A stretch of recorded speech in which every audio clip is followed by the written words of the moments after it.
को ओम नमो आनंद। तो आपका प्राणायाम से रिलेटेड जो भी प्रश्न है, पहले तो आपको ये समझना होगा प्राणायाम, व्हाट इज प्राणायाम। प्राण संस्कृत में संधि विच्छेद होता है ना, दो शब्दों की संधि से बना है, प्राण प्लस आयाम। आयाम का अर्थ होता है नियंत्रित करना, अपनी इच्छा के अनुसार कर देना। आप समझ पा रहे हैं? तो प्राण मतलब जो ये श्वास चल रहा है, जैसे अभी आप नॉर्मल ब्रीदिंग कर रहे हैं, दैट मीन्स प्राण। लेकिन जब आपने इसको डिजाइन कर दिया तो क्या बन गया? प्राणायाम। जैसे अभी नॉर्मल ब्रीदिंग चल रही है, लेकिन ये कर दिया हमने,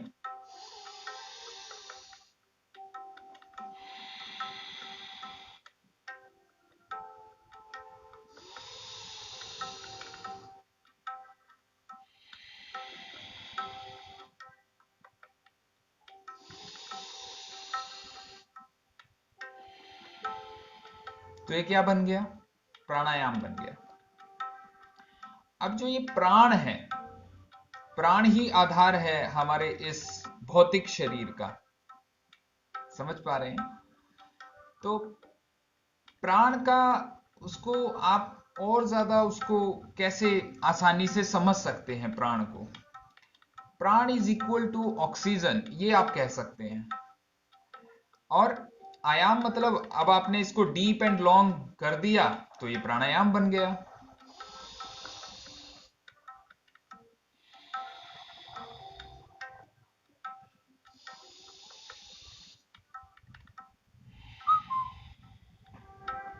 सुषमा जैन जी, एसिडिटी में कपालभाति ना करें, दैट इज बेटर। एसिडिटी में क्या करें? अनुलोम विलोम बढ़ा दें आप। अनुलोम विलोम की क्वांटिटी को बढ़ा दें। जैसे प्राणायाम की तासीर होती है, भोजन की जैसे तासीर होती है, उसी तरह प्राणायाम की भी तासीर होती है। तो कपालभाति गर्म तासीर का प्राणायाम है, अनुलोम विलोम सम तासीर का प्राणायाम है, चंद्रभेदी ठंडी तासीर का प्राणायाम है। आप समझ पा रहे हैं? तो इस तरह से आपके जो शरीर के प्रति सामंजस्य रखते हैं प्राणायाम, उन प्राणायाम को आप प्रयोग में लेकर आए। जैसे जिनका लो बीपी रहता है वो कपालभाति कर सकते हैं, जिनका हाई बीपी रहता है वो ना करें, वो अनुलोम विलोम ज्यादा कर लें, चंद्रभेदी प्राणायाम कर लें, शीतली शीतकारी कर लें। आज का विषय हमारा प्राणायाम रहेगा, तो मैं आपको प्राणायाम के जरिए ही आपको सॉल्यूशन बताऊंगा कि जैसे एसिडिटी में क्या करें आप, शीतली शीतकारी, अनुलोम विलोम, चंद्रभेदी और उद्यान बंद लगाएं। बस, उद्यान मतलब ऐसे ब्रीद आउट,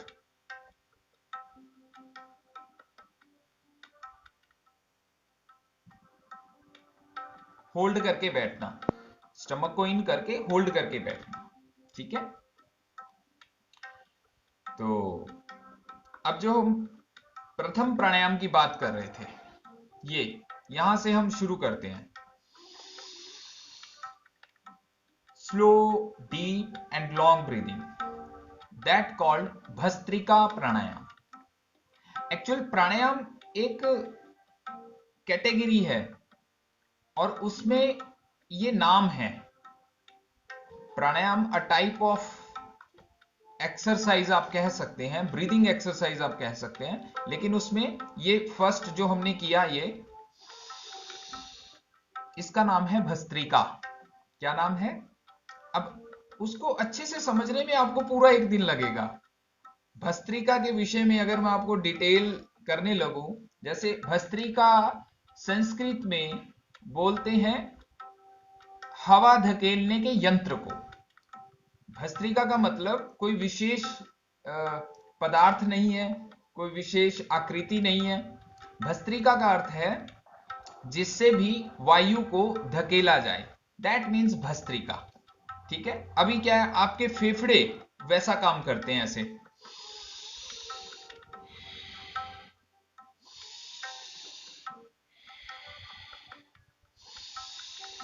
इससे आपके फेफड़े मजबूत रहेंगे। ठीक है? आपकी जो ब्रीदिंग कैपेसिटी है वो बढ़ जाएगी। जैसे ढीलो जी नी पेन में सारे प्राणायाम आप कर सकते हैं टोटल। वैसे जो कपालभाति है उसको आप प्राणायाम के नाम से जानते हैं, एक्चुअल कपालभाति प्राणायाम नहीं है। कपालभाति षटकर्म का हिस्सा है, शुद्धि की क्रिया है। कपालभाति क्या है? कपालभाति का मतलब है, भाति का मतलब ही शुद्धि, पवित्रता की ओर जाना, दीप्तिमान होना। कपाल मैंने मस्तिष्क, आपका मस्तिष्क का अग्रिम भाग, क्योंकि डिसीजन आप अग्रिम भाग से लेते हैं। तो कपालभाति वहां की शुद्धि करना, वो षटकर्म का हिस्सा है। वो जो आपने सुने हैं ना, या पहले भी हमने क्लास में बहुत बार जिक्र किया है, वस्ती, धोती, नेति, त्राटक और कपालभाति और नौली क्रिया, ये सब षट क्रियाएं हैं, शुद्धि की क्रियाएं हैं। तो कपालभाति लेकिन अब समय के साथ प्राणायाम के नाम से फेमस हो गया, तो अब आप के माइंड में वही चीज बैठ गई है कि कपालभाति प्राणायाम। एक्चुअल आप कह सकते हैं, लेकिन उसमें कोई हर्ज नहीं है। लेकिन जो हमारे शास्त्रोक्त जो चलता आ रहा है ज्ञान, उसके अनुसार हठ योग में षटकर्म का हिस्सा है कपालभाति। ठीक है, तो ये था प्राणायाम। प्राणायाम का मतलब आप समझ गए। और ये फेफड़ों को मजबूत करने के लिए, जिनको अस्थमा रहता है, ब्रोंकाइटिस रहता है, एलर्जी रहती है, फेफड़ों की कमजोरी, सांस जल्दी जल्दी चढ़ता है, तो वो क्या करें? इसका प्रयोग करें।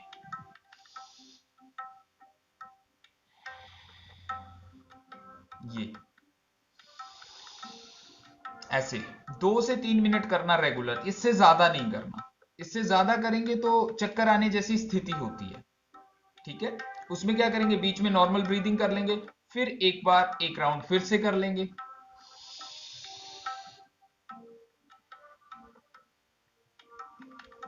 तीव्रता से करने का प्रयास ना करें, ऐसे ना करें।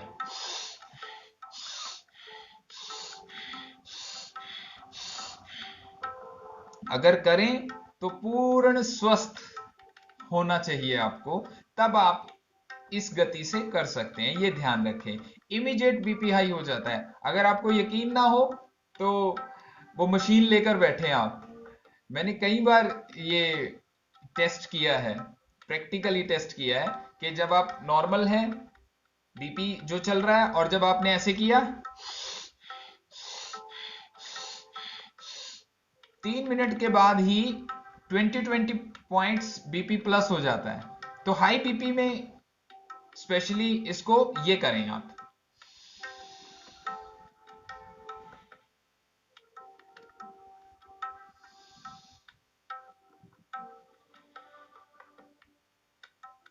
तो भस्त्रिका का विषय ही पूरा दिन लग जाएगा अगर हम इसको समझें। अन्नपूर्णा कौशिक जी, प्राणायाम कितनी देर तक कर सकते हैं? अलग अलग प्राणायाम का अलग अलग ड्यूरेशन है। अन्नपूर्णा कौशिक जी, अब तो आप योगानंदिका हैं तो अलग अलग प्राणायाम का अलग अलग समय है। जैसे भस्त्रिका को एक राउंड आप 3 मिनट करें, 3 मिनट से ज्यादा रेगुलर करेंगे तो क्या होता है, थोड़ा सा बीपी हाई होना, इसीलिए चक्कर आने की स्थिति होती है। तो उसमें आपको लेटने का मन करेगा, या फिर थोड़ा संभलने में समय लगेगा। ठीक है, ये आप ध्यान रखें। और कपालभाति बस हाई बीपी वाले ना करें, बाकी सब कर सकते हैं। तो 5-5 मिनट के वो 2 राउंड, 3 राउंड, 4 राउंड भी कर सकते हैं कपालभाति के। भस्त्रिका के 2 राउंड बहुत हैं ये। और फिर साथ में मुद्राओं का प्रयोग आप कर सकते हैं, अधिक लाभ, उस लाभ को बढ़ाने के लिए। जैसे किसी को गैस, एसिडिटी, ज्वाइंट पेन या वात रोग अधिक है, तो वायु मुद्रा का प्रयोग करें, और जैसे वायु मुद्रा में बैठे और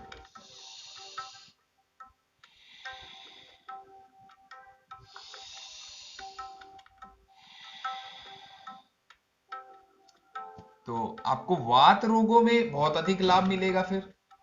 और जैसे अभी ये प्रश्न आया एंजाइटी में, एंजाइटी वात और पित्त रोग है। ध्यान से सुनना है, मस्तिष्क में जब वात प्रकोपित हो जाता है, वात स्लगिश हो जाता है, वात खराब हो जाता है, तो एंजाइटी और हार्ट का तालमेल, आप हृदय, अभी ये तो फिर आयुर्वेद का सब्जेक्ट हो जाएगा, आप पजल ना हो जाए।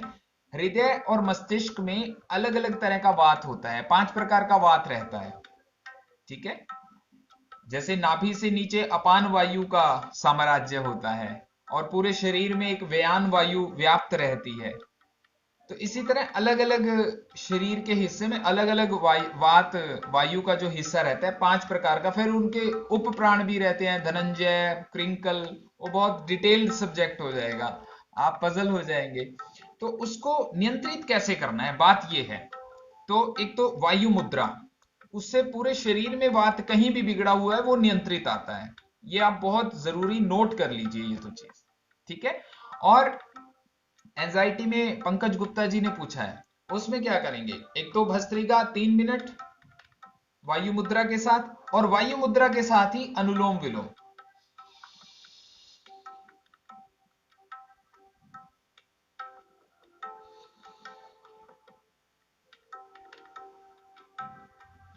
ठीक है पंकज गुप्ता जी, वायु मुद्रा आप विशेष जरूर ध्यान रखें।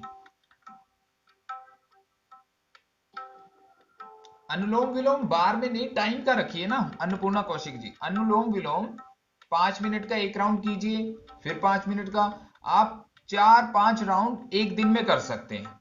और अनुलोम विलोम में तो क्या, भोजन का भी आपको वो नहीं दिक्कत है कि गैप होना चाहिए, जैसे कपालभाति में भोजन के गैप की 4 घंटे आवश्यकता है, समझ पा रहे हैं।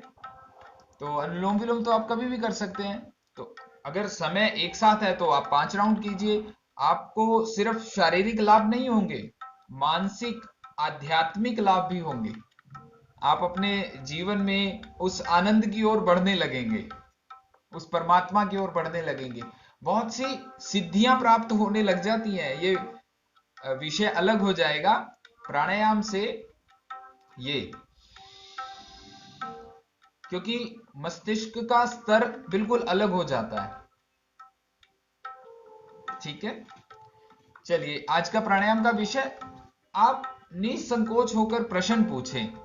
जब कोई प्रश्न पूछता है मुझे बड़ा आनंद आता है।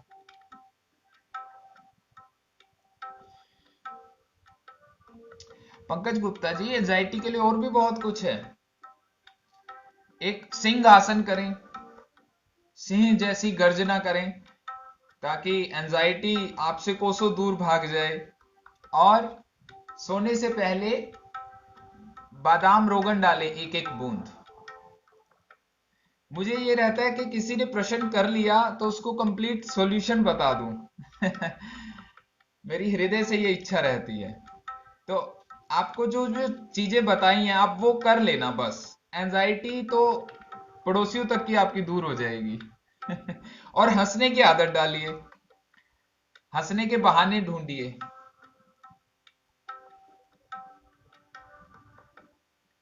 चलिए, तो प्राणायाम बहुत गहरा सब्जेक्ट है, आसन भी अपने आप में गहरा सब्जेक्ट है, और इन सब से गहरा सब्जेक्ट है अध्यात्म। और इतना आनंद आता है, फिर आनंद आता क्या है, आनंद रुकता ही नहीं। इसके लिए मैं आपको एक एग्जांपल देना चाहूंगा, मुझे याद आ गया। एक होता है तालाब से जुड़ना। तालाब से जुड़ना, तालाब क्या है, सूख जाएगा कुछ समय के बाद, या उसका पानी खराब हो जाएगा, या उसका पानी समाप्त हो जाएगा। एक होता है कुएं के साथ जुड़ना। कुएं का पानी क्या है, जमीन के पानी से जुड़ा है। आप उसमें जितना पानी निकालेंगे और पानी आता जाएगा, और नवीन जल आता जाएगा, नूतन जल आता जाएगा, पवित्र जल आता जाएगा, शुद्ध जल आता जाएगा। तो ये कुएं की विशेषता है। तो परमात्मा से जुड़ना कुआं बनने के बराबर है। तो ऐसे आप बन जाइए, तो आपका आनंद, आपकी खुशी, आपकी प्रसन्नता समाप्त ही नहीं हो सकती, खत्म ही नहीं हो सकती, कम ही नहीं हो सकती। चलो भजन याद आ गया चलो भजन के साथ समाप्ति करते हैं, ठीक है। प्रभु प्यारे से जिसका संबंध है, उसे हरदम आनंद ही आनंद है। प्रभु प्यारे से जिसका संबंध है, उसे हरदम आनंद ही आनंद है। उसे हरदम आनंद ही आनंद है।